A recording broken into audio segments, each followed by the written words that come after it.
The Retail Shop Leases Act of 1994, the Act, introduces certain notice and disclosure requirements regarding the renewal of retail shop leases. Therefore, it is crucial for both the landlord and the tenant to understand what they need to do in the renewal process to ensure a smooth transition. We have prepared some information to help you better comply with the requirements. Is there an option to renew? If yes, the landlord must give the tenant between 2 and 6 months written notice reminding the tenant of the last date to exercise the renewal option.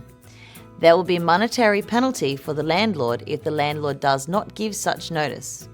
However, the tenant will not have additional rights simply because the landlord fails to give notice.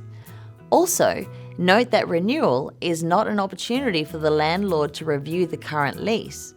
The tenant is entitled to a further lease on similar terms except for terms necessary to reflect the passing of time and any changes in the parties.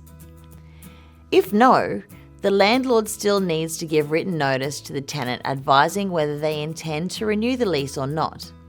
This notice must be given between 3 to 6 months if the current lease term is less than 1 year, or between 6 to 12 months if the current lease is more than 1 year, before the lease expires.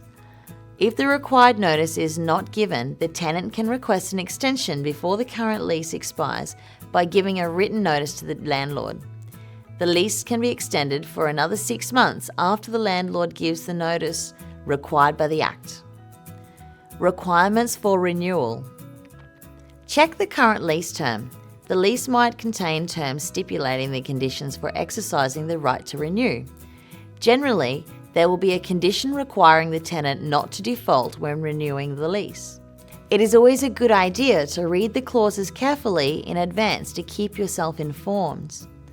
Disclosure requirements. Once the landlord receives notice from the tenant wishing to exercise the renewal option, the Act requires the landlord to give a disclosure statement within 7 days upon receipt of that notice. Then, the tenant has the right to withdraw from the renewal within 14 days of receiving the disclosure statement. Failing to comply with the landlord's disclosure requirement will allow the tenant to terminate within 6 months of entering into the renewal and to seek compensation from the landlord. Other things to note. Registration. A lease with a term of over 3 years is required to be registered. It is recommended to register the new lease to protect both parties' interests. And finally, no stamp duty. Currently, there is no stamp duty required for renewal of a lease.